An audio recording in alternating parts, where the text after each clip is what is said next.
Moscow के पास Ukraine ने बहुत बड़ा हमला बोल दिया है। लॉजिस्टिक सेंटर पर यूक्रेन ने ड्रोन अटैक कर दिया है। मॉस्को के इलेक्ट्रोस्टॉल में बहुत बड़ा ड्रोन अटैक हुआ है। यूक्रेनी हमले में वेयरहाउस जलकर खाक हो गया और ये तस्वीरें यूक्रेन के ताजा हमलों की है। रशिया के कई शहरों को यूक्रेन निशाना बना रहा है और कैसे पूरे का पूरा वेयरहाउस इस हमले में जलकर खाक हो गया, उसकी तस्वीर आपके सामने।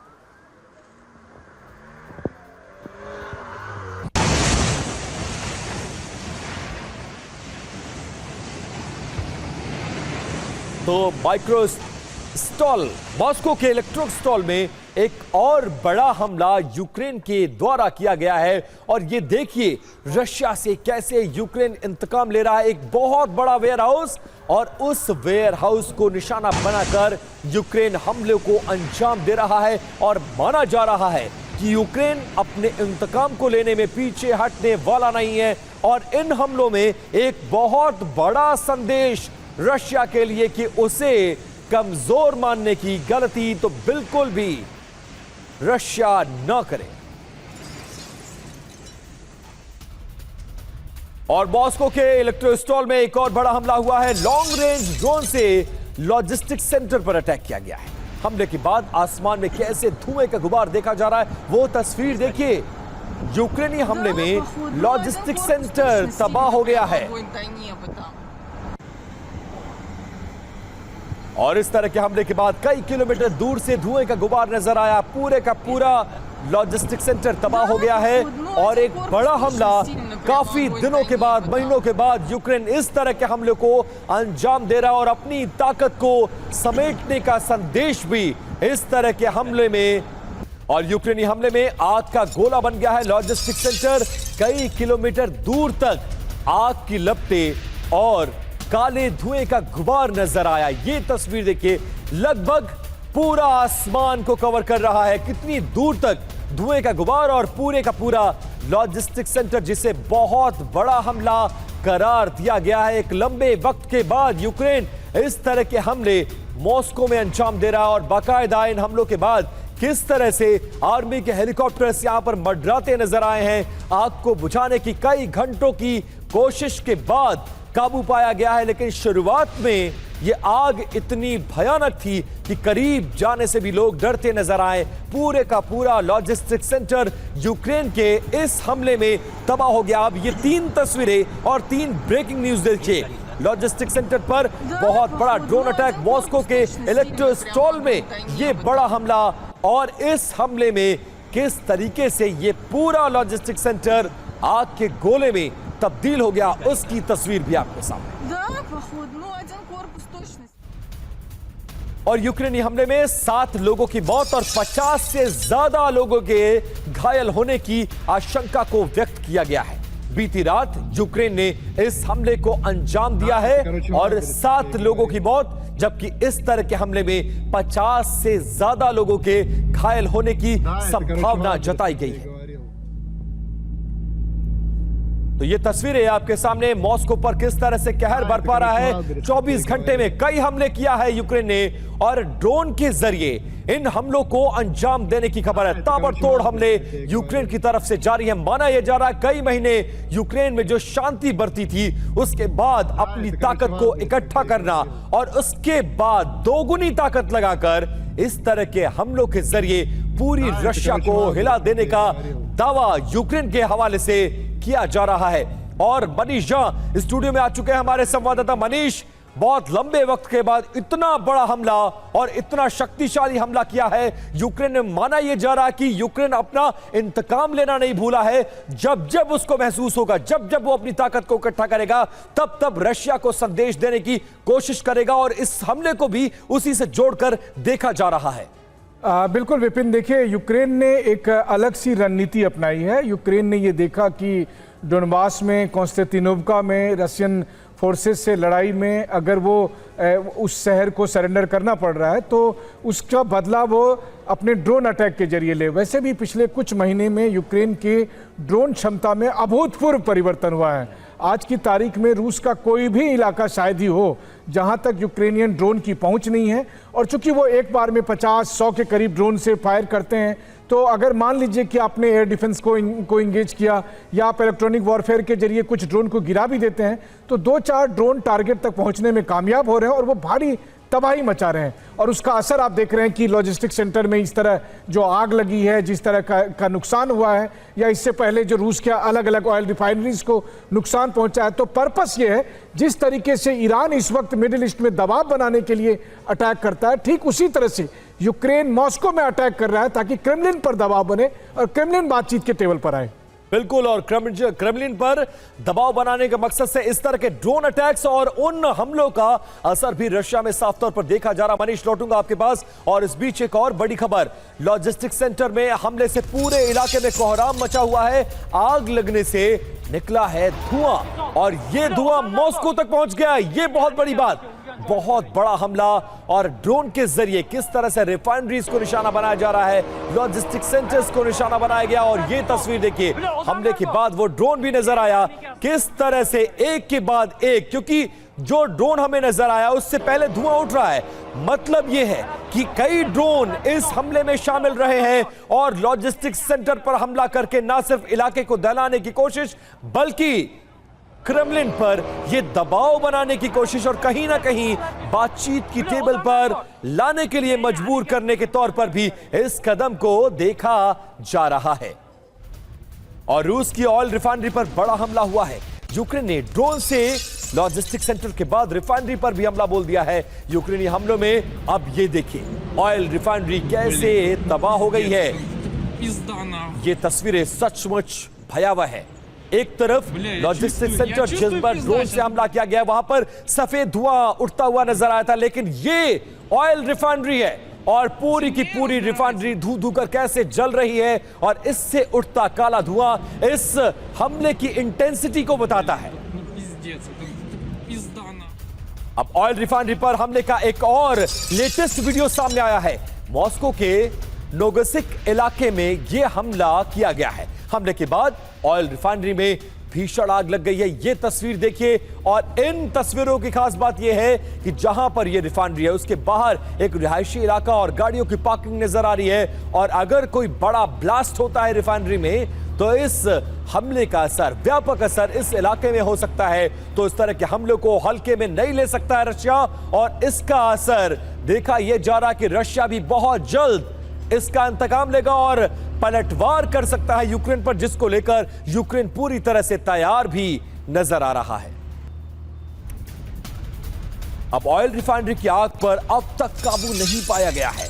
पूरे नोगसिक इलाके में दिखी हैं आग की लपटें, जिसका जिक्र कर रहा था। ये काला धुआं पूरे आसमान को अपनी जद में ले रहा है और जैसे आसमान में जाकर ये धुआं ठहर गया है, इस इलाके के रहने वाले लोग, वहां की AQI पर कितना असर पड़ेगा और इस तरह के हमलों के जरिए कितना बड़ा संदेश। ये देखिए, इकोनॉमिकली कमर को तोड़ने की कोशिश रिफाइनरी में, लॉजिस्टिक सेंटर में हमले कर रहा है यूक्रेन।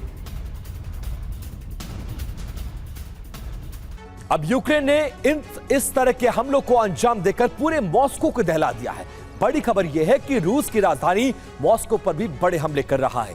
यूक्रेन का मॉस्को आसपास के इलाकों में अटैक, इलेक्ट्रोस्टॉल और नेगिक्स इलाके में हमले को अंजाम दिया गया है। हमले में क्या क्या निशाना बनाया गया, तेल रिफाइनरी और वेयर हाउस को टारगेट किया गया है। तबाही की अगर बात करें तो यूक्रेनी अटैक में रशिया को बहुत बड़ा आर्थिक नुकसान पहुंचा है। ड्रोन अटैक में तेल रिफाइनरी पूरी तरह से खाक हो गई है, जबकि रूस का वेयर हाउस भी हमले में तबाह हो गया है। हमले को कैसे अंजाम दिया गया है वो जानिए, वो समझिए। यूक्रेनी सीमा से रूस पर इस हमले को टारगेट करके बहुत लंबे अरसे से ऐसा लग रहा है कि इसकी प्लानिंग की गई हो। मनीष लगातार हमारे साथ स्टूडियो में जुड़े हैं। मनीष, ये कोई अचानक रैंडम हमला तो नहीं हो सकता है, बाकायदा well plan, cold blooded targeted attack है। और इस बार के हमले में जान को नुकसान पहुंचाने की नहीं, बल्कि माल को नुकसान पहुंचाने की कोशिश है और आर्थिक रूप से रशिया पर दबाव बनाना और उसकी कमर को तोड़ना। क्या यही स्ट्रैटेजी है यूक्रेन की, जिसमें इस बार रिफाइनरी और लॉजिस्टिक सेंटर्स को हमले बनाए जा रहे हैं? दोनों चीज़ है, उनकी रणनीति भी है और उनकी मजबूरी भी है। मजबूरी इस मायने में कि ग्राउंड पर जो सिचुएशन है वहाँ पर यूक्रेनियन फोर्सेस की कमी है, तो रूस के साथ लगातार मुकाबला करने में वो अपनी ज़मीन को वापस नहीं ले पा रहे हैं, बल्कि पिछले हफ्ते जिस तरीके से रूसी सेना ने डोनबास में कॉन्स्टेंटिनोव्का नाम के सबसे महत्वपूर्ण शहर पर कब्जा किया है, ये अगर आपको मैं कहूँ तो बाखमुत और अवदीव्का के बाद सबसे बड़ी जीत रशियन फोर्सेस की है।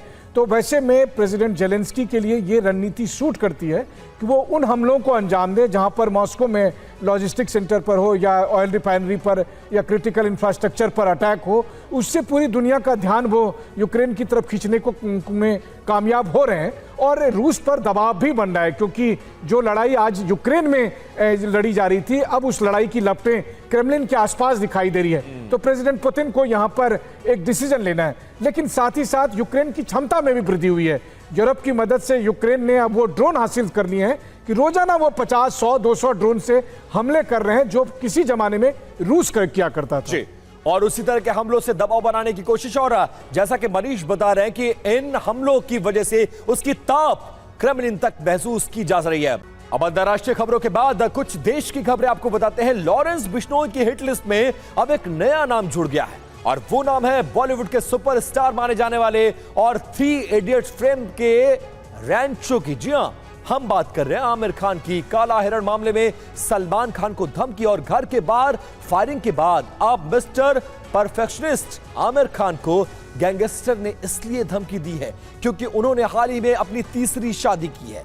गैंग ने एक ऑडियो नोट के साथ सोशल मीडिया पोस्ट कर आमिर खान को धमकी दी है। इस धमकी में क्या कुछ कहा है, क्या अंजाम भुगतने की चेतावनी दी गई है, वो पूरी खबर आपको बताएंगे। लेकिन आप देखिए, बिश्नोई फैमिली की तरफ से, गैंगस्टर की तरफ से रैंचो को धमकी दी गई और यह कहा है कि आमिर खान लव जिहाद जैसे मामले को इस तरह की शादियां करके बढ़ावा दे रहे हैं और वो अपने तरीके से उनसे बदला लेगा। अब देखिए, सलमान खान के बाद आमिर खान बिश्नोई के हिट लिस्ट में आ गए हैं। लॉरेंस बिश्नोई गैंग ने वॉइस नोट भेजा है और लॉरेंस के भाई आरजू का यह वॉइस नोट बताया जा रहा है।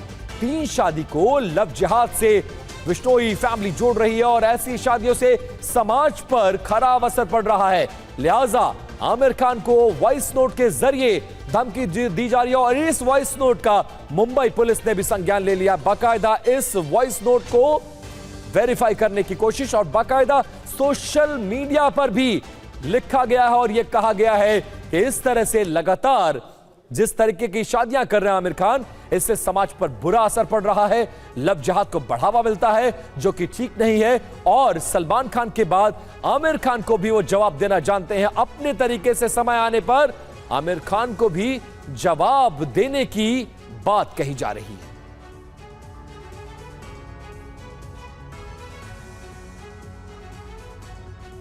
अब आपको बताते हैं कि आमिर खान की धमकी को लेकर सोशल मीडिया पर लॉरेंस गैंग ने क्या कुछ लिखा है, जरा वो कंटेंट जानिए। मैं आरजू बिश्नोई और टाइसन बिश्नोई, जो कि लॉरेंस बिश्नोई ग्रुप से ताल्लुक रखते हैं, ये जो हमारी संस्कृति के खिलाफ हमारे देश में लव जिहाद के नाम पर आमिर खान जैसे लोग इसको बढ़ावा दे रहे हैं, हम इस डैश डैश डैश को बर्दाश्त नहीं करेंगे और इसका जवाब अपने तरीके से बहुत जल्द इसको दिया जाएगा। ये चीज हमारे सनातन धर्म में और देश के खिलाफ है। हमारा हमारे भाई बहनों और देशवासियों से वादा है कि जो भी इस घटिया हरकत को बढ़ावा देगा उसको हम अपने तरीके से जवाब देंगे। ये जो स्टारडम के नाम पर इस चीज को बढ़ावा दिया जा रहा है, हम इसकी सांसें दबा देंगे। इस तरह की धमकी सोशल मीडिया पर पोस्ट करके दिया गया है। अब लॉरेंस गैंग की धमकी के बाद आमिर खान के घर की सुरक्षा को बढ़ा दिया गया है। मुंबई पुलिस के कुछ और जवान आमिर खान के घर के बाहर सुरक्षा में तैनात किए गए हैं। आमिर खान ने अब तक इस पूरे मामले में कोई भी लिखित शिकायत नहीं की। अब लॉरेंस बिश्नोई के भाई आरजू बिश्नोई के नाम से जारी किए गए वॉइस नोट को भी अब आपको सुनाने जा रहे हैं। जय श्री सीताराम सभी भाइयों को। मैं आरजू बिश्नोई, लॉरेंस बिश्नोई का छोटा भाई। ये जो हमारे संस्कृति के खिलाफ हमारे देश में आमिर खान जैसे लोग लव जिहाद को बढ़ावा दे रहे हैं, इसको चेतावनी है कि इसकी हरकतों को हम कभी बर्दाश्त नहीं करेंगे। इसको और इसके साथियों को चेतावनी है कि जल्दी इनकी सांसें दबा दी जाएगी। जहां भी ये मिले इनको चमत्कार, ऐसा चमत्कार दिखाएंगे कि याद रखेंगे, आगे से ऐसी हरकत करने में सोचेंगे। अब लॉरेंस गैंग के निशाने पर बॉलीवुड के स्टार्स हैं आमिर खान। आखिरकार धमकी क्यों, ये जान लीजिए। 3 शादी के बाद लव जिहाद का उन पर आरोप लगाया जा रहा है। क्या कुछ धमकी भरे नोट में और वॉइस नोट में भेजा गया है वो हमने आपको सुनाया। और आखिरकार सलमान खान से भी बिश्नोई एंड कंपनी की दुश्मनी क्यों है, धमकी क्यों? क्योंकि 1998 के काला हिरण शिकार मामले से इनका संबंध है। किया क्या, मुंबई स्थित सलमान खान का जो गैलेक्सी अपार्टमेंट है उसके बाहर फायरिंग करके अपनी ताकत का एहसास कराया। और इसके अलावा कपिल शर्मा से भी इनकी दुश्मनी, धमकी क्यों? क्योंकि अपने शो में सलमान खान को बुलाया गया। अब कपिल को धमकाने के लिए कपिल शर्मा के कनाडा स्थित उनका जो कैफे है उस पर लॉरेंस बिश्नोई और गैंग ने हमला किया। इसके अलावा रणवीर सिंह भी इसके निशाने पर आ चुके हैं। कई करोड़ रुपए की उनसे रंगदारी मांगी गई और दबाव बनाने के लिए फिरौती और धमकी वाले उनको संदेश भेजे गए। इसके अलावा बॉलीवुड के स्टार रोहित शेट्टी जो कि बहुत फेमस डायरेक्टर हैं, उनको भी धमकी दी गई और 20 करोड़ रुपए की उनसे रंगदारी मांगी गई। और साथ साथ मुंबई के उनके जुहू स्थित आवास पर फायरिंग करके दबाव बनाने की कोशिश की गई। इसके अलावा आयुष शर्मा की बात करें, सलमान खान के बहनोई हैं वो, और उनसे भी रंगदारी की मांग की गई थी। रंगदारी मांगने वाला धमकी भरा नोट आयुष शर्मा के घर पर भेजा गया था। मेरठ से सामने आई है एक ऐसी वारदात जिसने हर किसी को हैरान कर दिया। आरोप यह है कि जिस पर यकीन करना आपके लिए मुश्किल हो जाएगा, और तरीका ऐसा जिसने पूरे मामले को देश भर में चर्चा का विषय बना दिया है। क्या वाकई में प्यार की जगह साजिश ने ले लिया है? और क्या मौत को एक हादसा दिखाने की पूरी पटकथा पहले से फिल्मों की तरह लिखी जा चुकी थी? आखिरकार इस प्यार कहानी और विश्वासघात में जहर का कनेक्शन क्या है? पूरी जानकारी आपको तफसील से देते हैं। लेकिन मेरठ में सांप से डसवा कर पति की हत्या करने का मामला सामने आया है। पत्नी दामिनी पर लगा है हत्या का आरोप और प्रेमी के साथ मिलकर वारदात को अंजाम दिया है। पुलिस की तरफ से यह स्टेटमेंट सामने आया है, पति के नाम पर बीमा लेने की साजिश के लिए प्रेमी के साथ मिलकर इस हत्याकांड को अंजाम दिया गया है। पहले भी 2 बार अपने पति अतुल की हत्या की यह महिला कोशिश कर चुकी है। और आप तस्वीरों में जो सांप देख रहे हैं ये वही सांप है जिसका इस्तेमाल अपने पति को मारने के लिए इस महिला ने किया है। उसने ये बताया कि 2 सपेरों से मिलकर उसने एक सांप खरीदा था, और जो मृतक अतुल हैं वो एक विद्या प्रकाशन में ड्राइवर का काम करते थे पहले। इनका 20 लाख का बीमा था। इसी पैसे को लेकर इन दोनों ने ये प्लान बनाया कि ये अपने पति को मरवा देंगी और वो अपनी पत्नी से तलाक ले लेगा और ये दोनों शादी करके और इस पैसे से आगे चल के रहेंगे। इसमें जो बरामद सांप है उसे पोस्टमार्टम हेतु भेजा जा रहा है। जो टेक्निकल सर्विलांस और जो फ़ोन से हमें एविडेंस प्राप्त हुए हैं उनके एग्जामिनेशन के लिए इन्हें FSL भेजा जाएगा।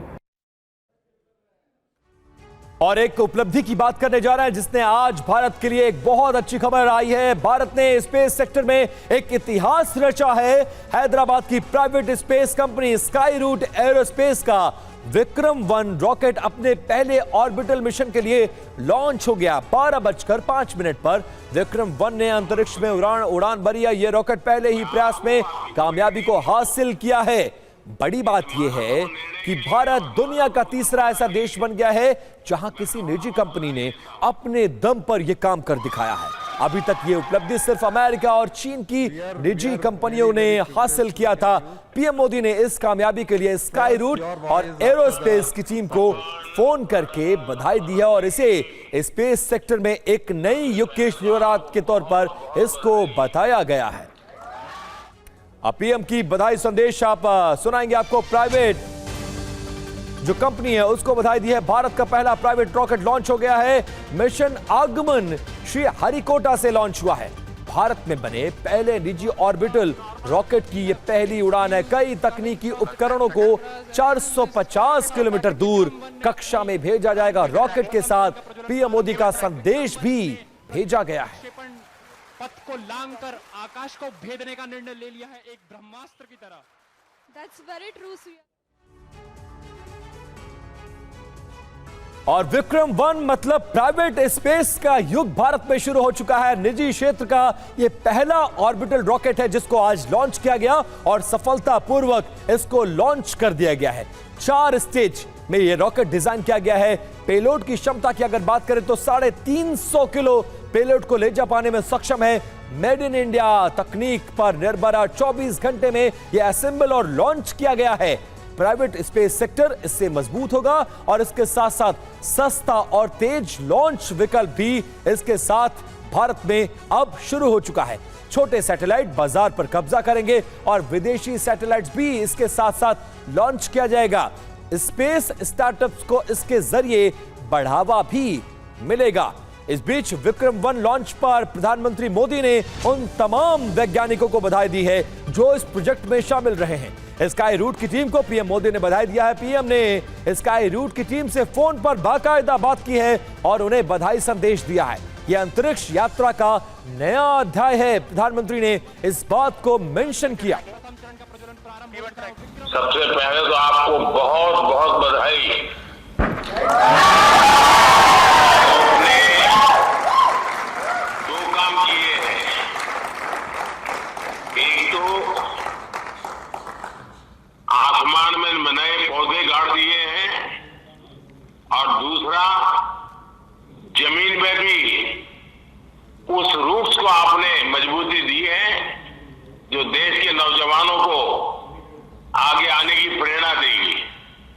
और मुझे ये सफलता के लिए तो आनंद होना था, लेकिन आप लोगों ने जिस कमिटमेंट के साथ मेहनत की और मैं जब आपके इन्फिनिटी कैंपस के उद्घाटन के लिए आपके साथ जुड़ा था, मेरे तो मन करता था मैं पहुंचूं, लेकिन पहुंच नहीं पाया, लेकिन आपके साथ वीडियो से जुड़ा था। और आज भी मैं इस पूरे लॉन्चिंग कार्यक्रम को देख रहा था।